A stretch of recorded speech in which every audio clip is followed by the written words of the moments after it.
experimentation through imperfect action is the way to go. And so what I mean by that is that when we think about experimentation, we let go of the mindset that it has to be perfect or it has to have a certain expectation or end result. And we're in this experimental, curious state of mind. And when we add in the imperfect action part, that means that we're again removing the barrier of entry. We're lowering the standard of perfection and saying, yes, we're just going to take some action. We're going to decide to move forward, no matter what that looks like, experiment with it. And then with real world experience, we're going to have the feedback to know, is this right for me right now? Mm-hmm. And, you know, to kind of, as your example about having music as an experience, a skill set, a talent. Well, maybe part of your experience in life was to set you up for something else.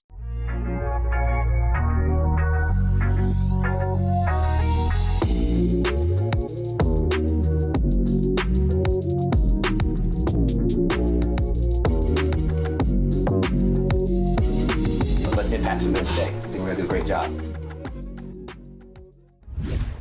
Boom. What's going on, guys? Welcome back to another episode of the Modern Man Podcast. It's a pleasure to have you. And as always, I'm going to ask really quick, hit that subscribe button if you haven't already, leave us a rating and share this with a friend if you love the content, because we're on a mission of connecting men in pursuit of their potential. And we can't do that without your help. We're also on a mission of embracing discomfort, cultivating community, and putting wind in each other's sails. And I think we have the perfect person to do that. If you listened to our podcast last week or 2 episodes ago, you probably heard from a familiar fellow by the name of Stephen Kuhn. This is his co-author of the book, Unleash Your Humble Alpha, Special Forces Green Beret vet, co-author of Humble Alpha, and of course, just badass in everything in life. It's my pleasure to have Lane Belone on the podcast today. Lane, thanks so much for joining us, man. Thank you, brother. I'm so happy and excited to be here with you. Absolutely, man. And again, I always say my introduction pales in comparison to what someone can do for themselves. So I always love giving an opportunity for the guests and the audience to get acquainted and to have the guests kind of introduce themselves in their own words and let the people know who they are, what they do, and we can kind of get into today's discussion. Yeah. So I'm a curious explorer. I'm a harmonious creator and I'm a storyteller. And with those 3 different kind of like who I am's is what trickles down into the rest of my life, whether it's business, whether it's advisory, whether it's having a good time, whether it's creating new projects, you know, all of these different aspects, they offer me guidance to know exactly who I am and why I'm creating what I'm creating. So I love to explore. I love to travel. And yeah, it's just been a good ride. And I can't wait to dive into the conversation today. Yeah. And I'm going to hit it right off the top in terms of the way you introduced yourself, very similar to how Stephen did, where I sense and I hear utter clarity in who you are, right? And it comes out almost, definitely not rehearsed, but it comes out almost instinctually of who you are. And a lot of what we talk about on the podcast in terms of, you know, connecting men in pursuit of their potential, reaching our potential, is finding that direction. Like, where are we going? What are we doing?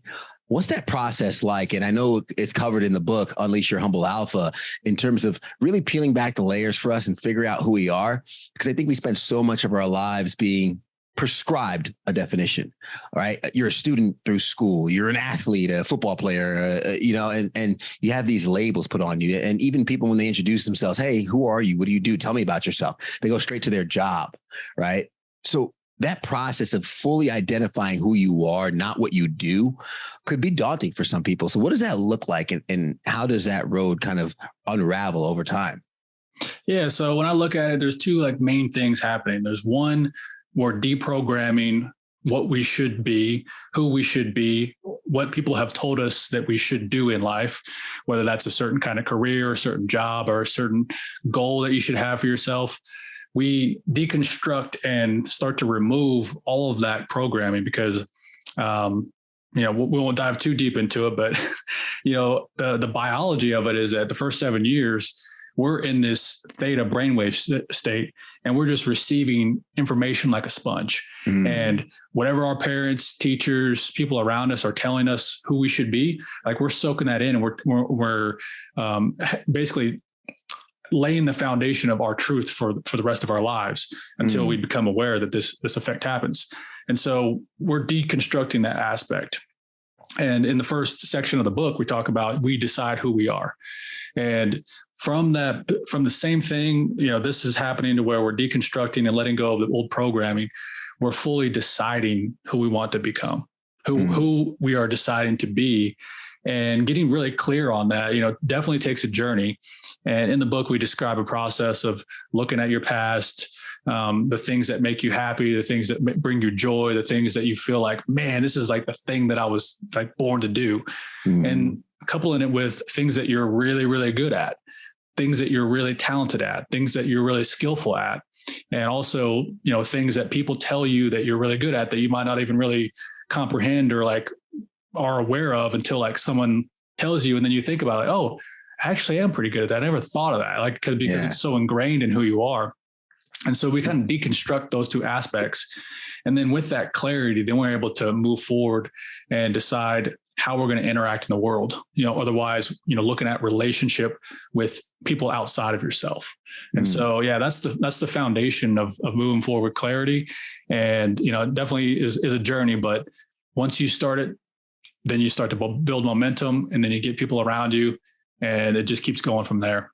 It reminds me of, I think is it the Japanese word, ikigai? I might be saying it wrong, where it's kind of like the circles that overlap, and it says, what you're good at, what the world needs, what you can get paid to do, and kind of what you love, all coming together for that term of ikigai.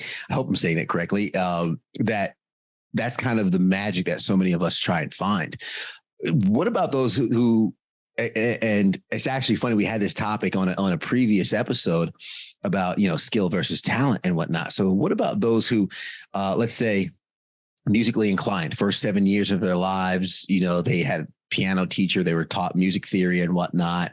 So, and both of their parents might come from a musical background and they enjoy music, but after 7, or they started playing sports and they lost their connection to music. So here they are older and they're like, people tell me I'm good at music. People tell me that, and I love music, but their talent might not be good enough to get paid for it, right? Like, sure, you could probably play a recital, but like you can't pay the bills off that. What would you say to someone who's like, okay, hey, I have these talents, I have these skills, but I just don't know how to make money with it, man? Yeah. So I think experimentation through imperfect action is the way to go. And so what I mean by that is that when we think about experimentation, we let go of the mindset that it has to be perfect or it has to have a certain expectation or end result. And we're in this experimental, curious state of mind. And when we add in the imperfect action part, that means that we're again removing the barrier of entry. We're lowering the standard of perfection and saying, yes, we're just going to take some action. We're going to decide to move forward, no matter what that looks like, experiment with it. And then with real world experience, we're going to have the feedback to know, is this right for me right now? And, to kind of, as your example about having music as an experience, a skill set, talent. Well, maybe part of your experience in life was to set you up for something else, right?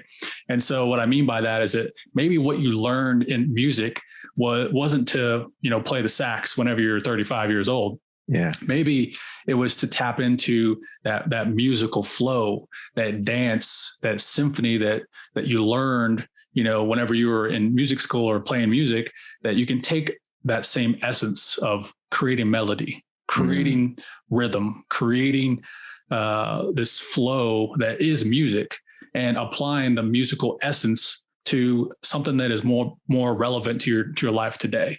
And so, when we're looking at all this kind of stuff, it's like, okay, yeah, we look at the past and it is the past, and we extract its wisdom, we extract the experience, and then we say, okay, is this useful for me today in this present moment?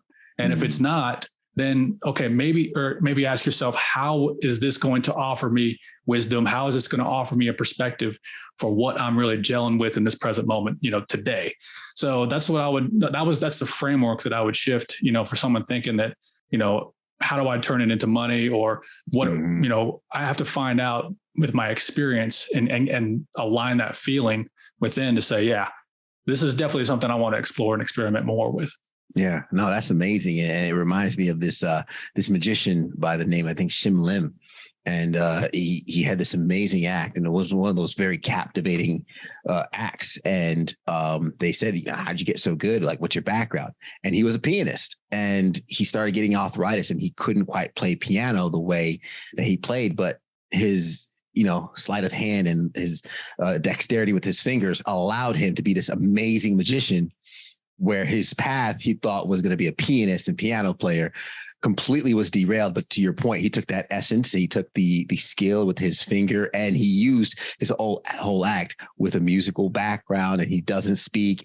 And that's how he performs, which is captivating in that sense.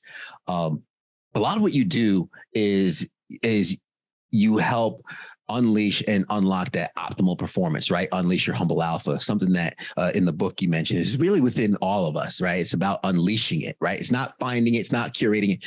We already have that. Now, the process of unleashing that, you go in the depths with the book, but kind of just breaking down some of your real world experiences. You mentioned 40 countries, right? Climbing mountains, roughing in the Arctic, doing these hard things. And I've had this belief recently that it seems as though the harder I do things in life, and I'm always trying to look for challenge, or I'm always trying to just beat myself up, but whether it's a cold shower, whether it's just finish a chest workout and me and my buddy going till failure where he has to lift the bar off my chest, doing hard things for me has been a way I start to elevate my capacity for life, or maybe build my tolerance.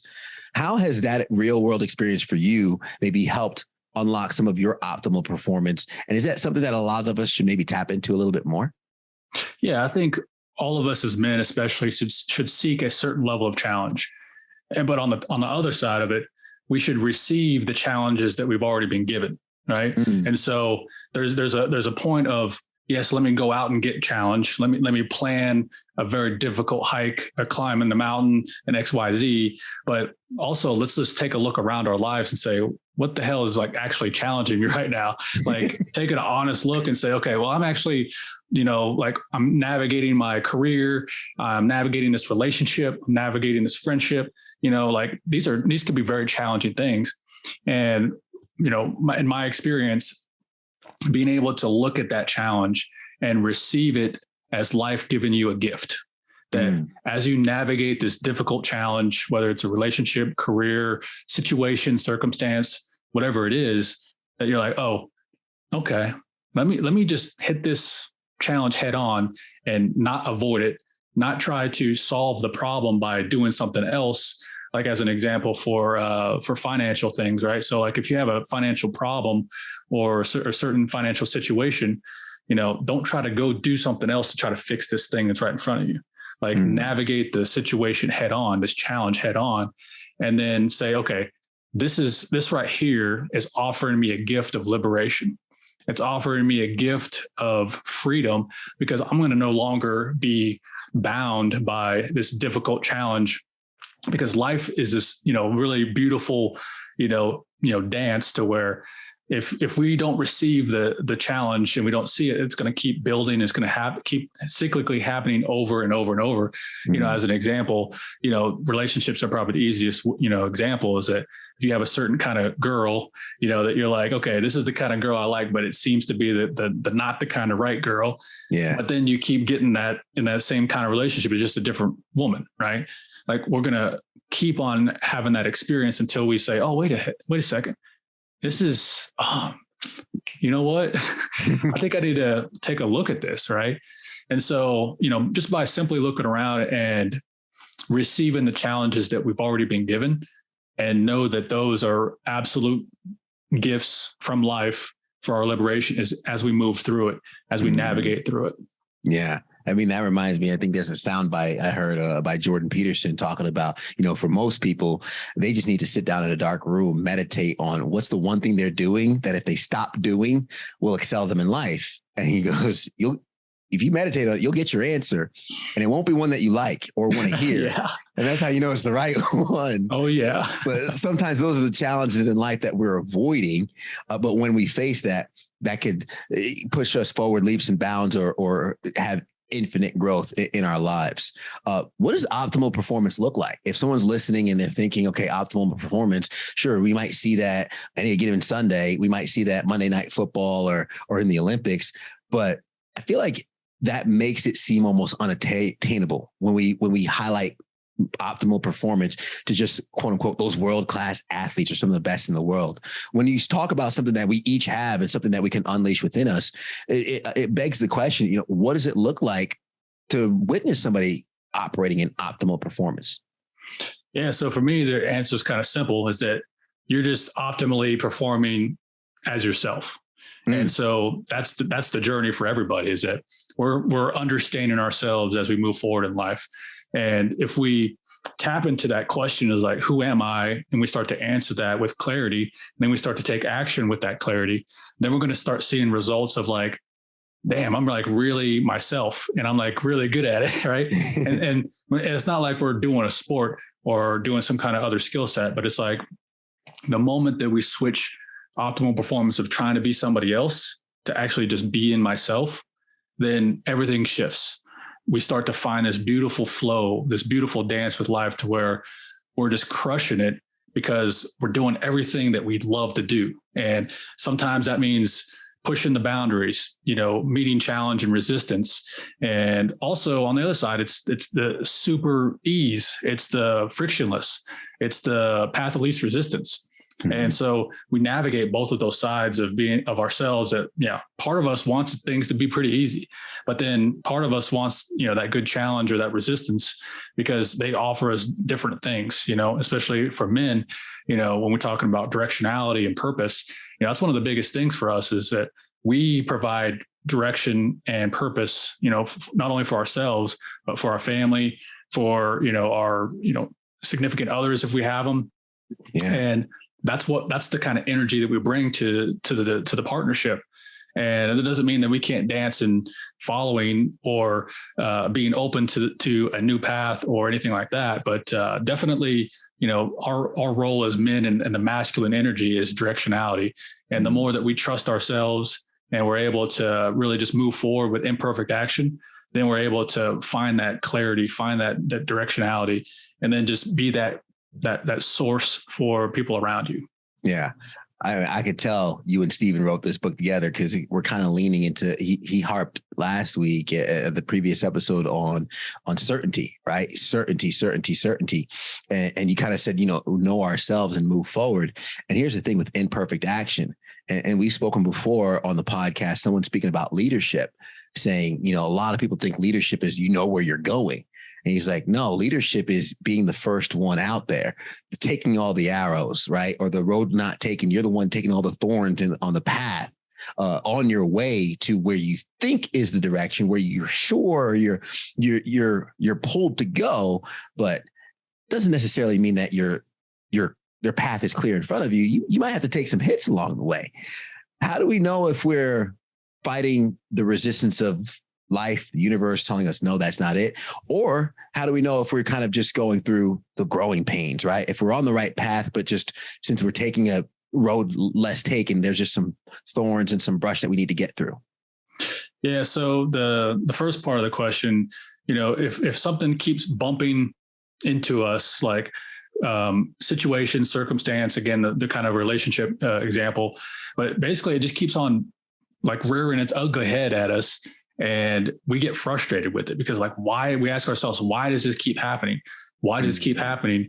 And we unwittingly are, when we're in that state and asking that question, we're in a limited state of mind versus an expanded state of mind. So when we're in a limited state of mind, we act as victim and we ask the world, ask the universe, why is this happening to me? Mm-hmm. And that right there is usually a good indicator of, okay, let me shift this. Let me see how this challenge is going to be a gift for my liberation. And then what was the second question or the second part? How we know if it's just kind of like it's a road less taken. Yeah, so we're going to have some brush and a little bit of some thorns along the way. Yeah. So this really comes into this energy or this feeling of excitement, this feeling of progress or building momentum, or, just enjoyment. And so like when we're climbing a mountain, especially like a really difficult technical mountain. And we're like, yeah, this is really, really tough. Like I gotta like really like put my effort and energy towards this. But there's this feeling of like, hell yeah, I'm doing this. Mm-hmm. Like there's this like energy of excitement. There's this energy of I'm doing this not to get somewhere else. Of course, we're going to go somewhere, but there's an energy in the present moment to where I'm enjoying taking this little step, this little hitting this next little milestone in my life. And so that enjoyment factor, if you have it with something that you're doing, it's very difficult or challenging. That's a good indicator that you're pushing through something that was meant for you, versus being like hit, with walls and frustration and asking yourself like, why does this keep happening? So for me, it's about that excitement and about that enjoyment of the process. Enjoying the process along the way. Being someone who's worked with extremely high performers, and I mean, former Green Beret, so you're working with very high sensitive situations, right? And also people who are just starting out. What problems do they face on those two levels? Because I'm curious to know, are they the same problems, just different perspectives, different capacities? Kind of like an example I used before is, when I was fresh out of college and, I had a $50 problem. A $50 problem when I wasn't making money was kind of hard to deal with. Now a $50 problem is just like, oh man, crap, here. It's not as much, right? My capacity has changed to handle that problem. So I'm curious to know, as someone who's maybe seen a large gambit of people in different areas of lives, how the problems change as you get higher up or as your capacity increases. How does the perspective of those problems or the way they're approached change, or are they all the same? Yeah, for me, it's about almost always, what is the next step? And so if you're beginning on your journey, you may look at a lot of different books, videos on YouTube, different podcasts, and you're like, okay, a lot of people are saying a lot of different things, and what's the right step for me? And so usually that's the kind of beginner question. And then, but whenever you're at a different level, if you want to call it that, usually the question is, I have all this experience, I have success, I have partial fulfillment. But what's the next step? Like, what am I going to do next? Or I know that what I'm doing now isn't working. Otherwise, I wouldn't be seeking an advisor or coach or consultant, and being able to help gain clarity on what their next step is. And so really my role is to, in the book, we talk about creating space. Mm-hmm. And really what that is it's this kind of energetic container of a moment. And we're going to say, hey, what's the next step for you? And we're going to have a dialogue. Dialogue is where you fully express what you feel like you need to express. The other person listens. And then whenever they're expressing, you fully listen. So it's different than a conversation. Dialogue is very well intended experience that's going to extract beautiful, powerful answers. And so that's really my job, is to really turn the tables and help them extract their own wisdom of what's the next step. And a lot of that is asking questions, and so that creating space works on every level. It works on every kind of interaction, all kinds of different relationships. In the book, we talk about it being witting or unwitting, right? So you can start a meeting by say, hey, look, we're going to create some space here. We're going to set an intention that we're going to let all of our expectations of what this meeting is going to be. And we're going to, tap into the moment and see what happens, or you could just do it and just not have to say it. Right. And that's just kind of like your vibe, and like, hey, this feels like anything could happen in this moment. Like we could talk about this, we could talk about that, kind of like this podcast is like, we have this wide range of, life that we could talk about, but we're beautifully dancing with these questions and topics, and, and it's just really beautiful. Yeah, no, I love that. And that's part of the reason why I enjoy podcasting, right? I always say, like, I write down questions beforehand, I'll prep, and most of the time I don't get through all the questions because I get sidetracked or we follow the conversation where it goes, and kind of back onto what the next step is, and tapping into that dialogue and conversation. I know for myself in the past, I've been my own worst enemy. And a lot of times I've made mountains out of molehills, right? Or I've procrastinated on reprogramming my website. This is back in 2020 when I was like, man, I got to reprogram my website. This thing looks terrible and I got to update it, modernize it. And I pushed it off for months, Lane, until finally I was like, all right, let me do it. And then it took 12 to 13 hours, but I crushed it in a weekend. And it's like, man, like had I done that at the start, this could have been done months ago. And we kind of make these mountains out of molehills. What do you think's holding most people back from that next step? Yeah, I think on a certain level, we put ourselves into difficult situations, and that might look like, difficult upbringing, in between a rock and a hard place, don't know exactly what I should decide to move forward next. All these different things that are like challenging. Mm-hmm. And the beauty of a challenge is that whenever we move through it, we get this excitement, like we were talking about before. But then on the other side, we get this glorious like moment of accomplishment. And it's not just about striving for accomplishment, striving to get to the top of the mountain, striving to reach the goal, but the journey is the full spectrum. The journey is the beginning, middle, and end. The journey is the process of, taking each step and navigating, little challenges and little wins. And then you come up to medium challenges and medium wins, but then ultimately we have a climax, right? Yeah. And so I think that, why do we put ourselves through difficult challenge? So we can see and feel what it's like on the other side. And so when you go through difficult stuff in life and you get to that beautiful, cherished moment, like where it almost put tears to your eyes, you're like, damn, how the hell did I make it through here? And you're like, whew, man.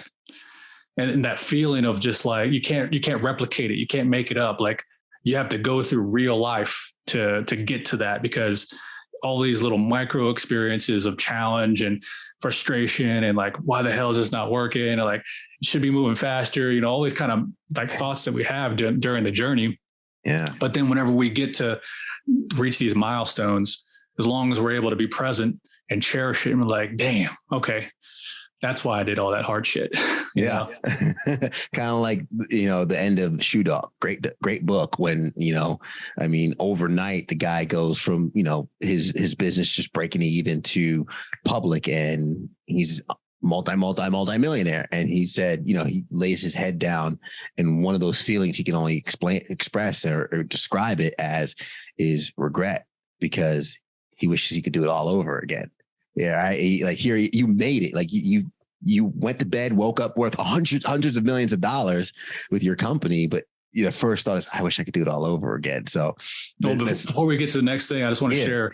There's this one like quote from Gary Vee, and it's this video, and he has a ton of content. But in this video, there's this like young dude. He's probably 22 or something like that, and he's like, Gary, man, like, dude, I feel like I'm the best kept secret, man. like I got so much potential. Mm-hmm. And like, Gary was just like, bro, you don't know how bad I wish I could be in your shoes right now. And because Gary has perfected the enjoying the process game. He's like the best at it that I've ever, at least I've, seen in public, right? I'm sure there's a lot of great people out there, but he is so good at enjoying the process. And because whenever that you're the best kept secret. So as an example, right? If you're listening to this and you knew that in 2 years you'd have, multi-millions of dollars in the bank, right? Yeah. Whenever you look back, you're going to wish that you just relished each mother trucking step, trudging through the dirt, like, man, this sucks. But you had just a underlying perspective and feeling like, let me just enjoy this. Cause like, I don't know if I'm ever going to be at the bottom of the bottom or like at this level or whatever. Like, and maybe you are again, who knows, but like you live life to the fullest and you're just like, man, I'm just enjoying this process. And so I think that if you couple all the stuff that we've talked about before, experimentation, imperfect action, listening to the inner voice and all this kind of stuff, you're like, let me just enjoy this journey as much as possible. Cause when I get on the other side, I'm going to wish I enjoyed it even more, no matter what happened. Right. Yeah, man, you just inspired an epiphany. I just thought of, do you think it is that certainty? Do you think it is that belief that helps that journey be enjoyed more? Because I think of today, I mentioned being in the gym and, we did chest. So we're benching till failure.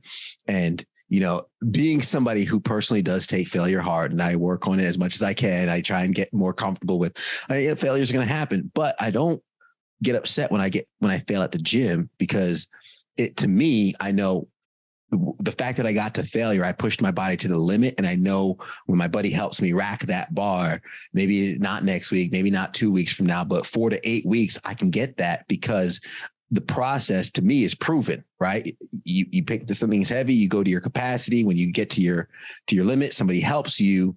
And then when you come back and you go back, maybe go down 5%, condition that a little bit more, and then go back up, expand.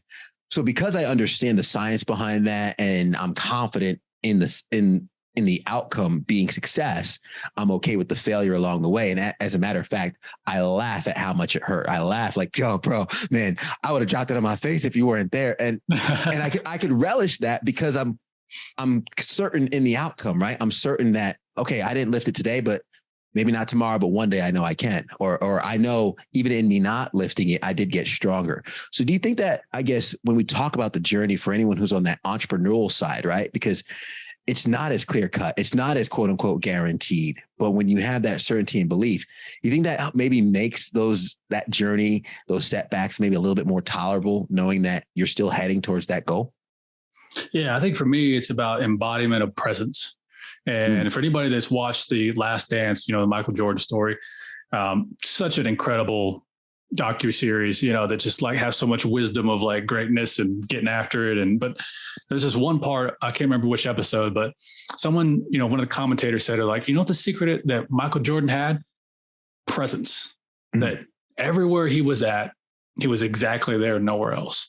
And so whenever you're in the moment, like with your body, like doing the thing that's whatever happening in this moment, you have this like rich textureness of being able to identify wisdom in every little tiny nook and cranny of this present moment, And so like, as you and I are having this conversation, like we're tapping into the moment, we're like fully present. And then all these epiphanies are coming up, and like, I'm sure there's like 2 or 3 like talking points or like ideas, like, like, okay, I got a couple good ones, but I can only say one right now. Right. Like it's so potent because we're present. And so whenever you're present in the process, you're able to find all the ideas or the right next step or the right next move or the right next call, whatever that is. Like whenever you're present in the moment, enjoying the process, like things just come to you, like, and it's just, I don't know, it's like magic, but it's just, it's a really cool thing, but it requires a lot of practice, because a lot of times we're living in our head, thinking about the future, worried about the future, thinking about the past, the more that we just shrink the present moment to today or this hour or this conversation, the easier it is for us to enjoy the process. Man. And you're so right, because it's happening now. And the way you're describing it, I think of that term, when life gives you lemons, right? And they say when life gives you lemon, get lemonades, but the presence is what squeezes the essence out, right? It's being fully present that you get the full juice out of the fruit in order to make that lemonade. And when life gives you lemons, too many people are trying to get rid of them instead of sitting in it and facing the challenge, as you mentioned.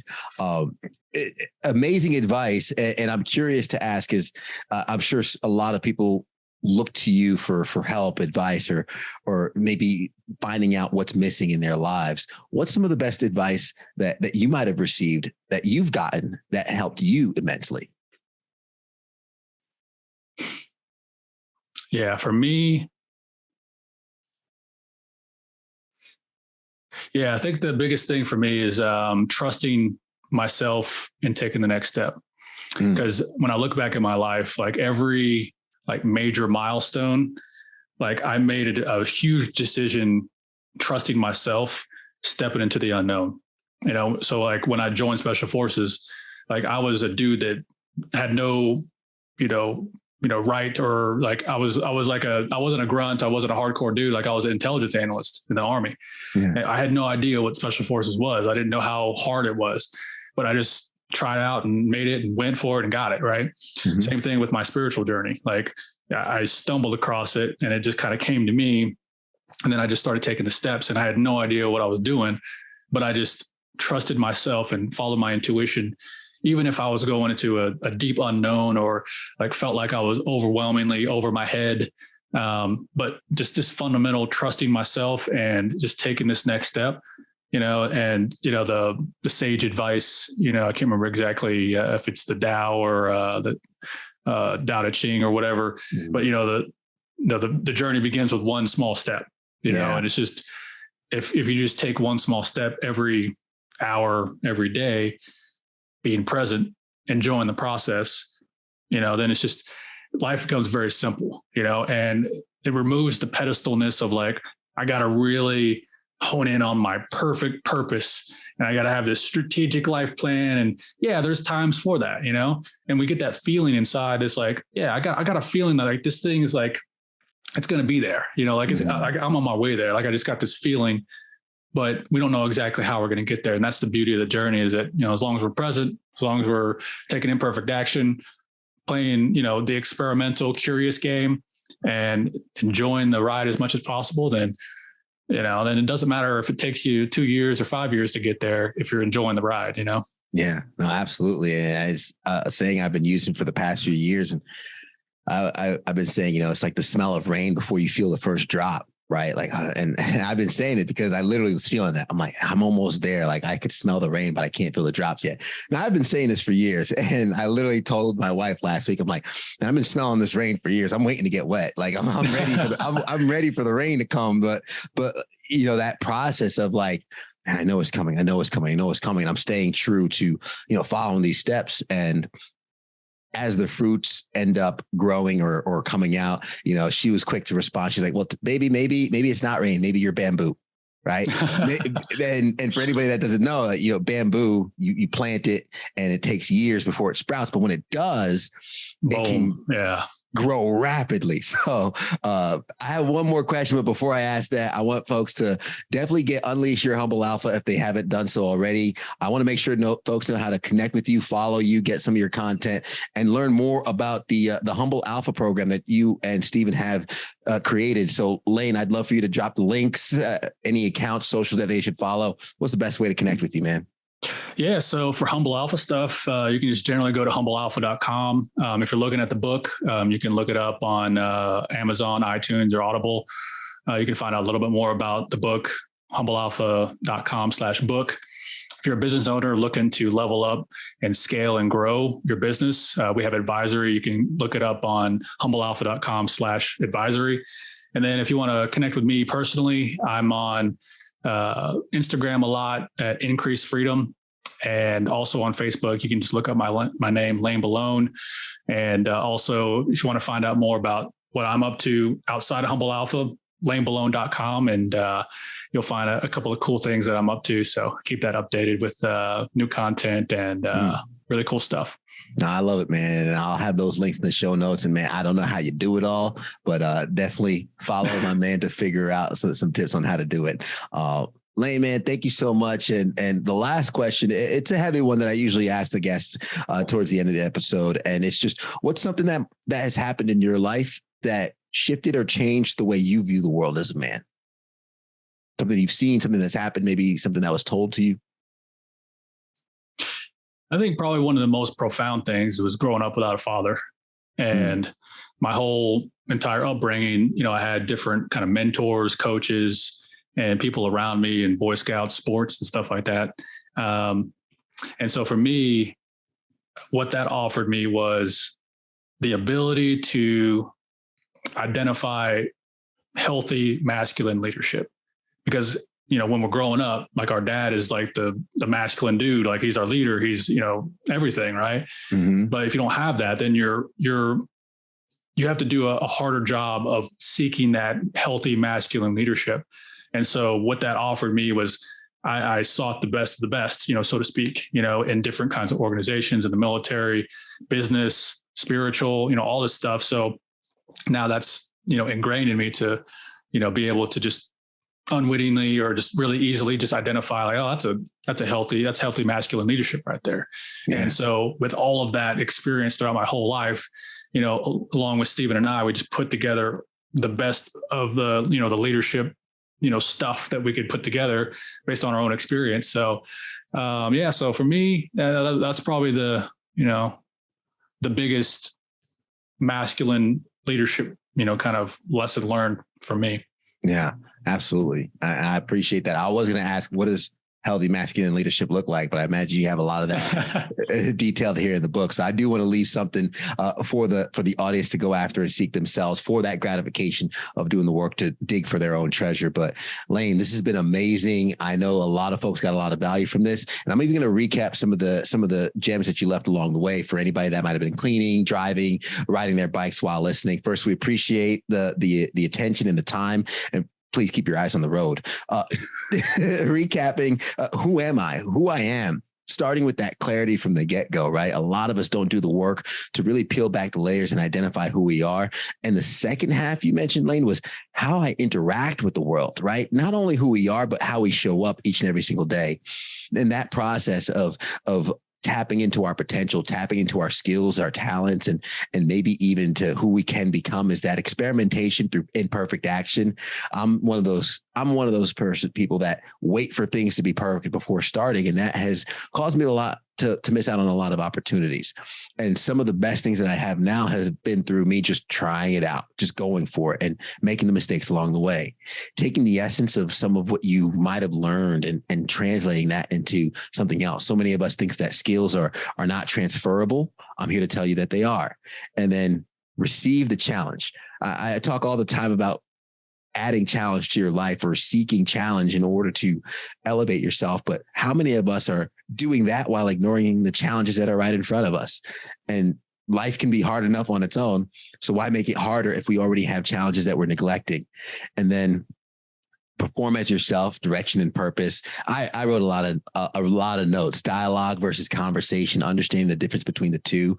The journey is the full spectrum, the start, the middle, and the finish. And embodiment on presence, trusting yourself to take the next step. A lot of value in this episode, Lane. Thank you so much. I appreciate it. To the audience and the viewers making it to the end, we thank you so much. I hope you got a lot of value from this. I'm sure you did, which is why I'm going to ask you to share this with a friend that you know would also get benefit from it too. Hit that subscribe button and leave us a rating to let us know how we're doing. The only way we can get better is by you telling us what you'd like to hear, see, have us talk on, and maybe suggest a guest that you'd like to hear from as well.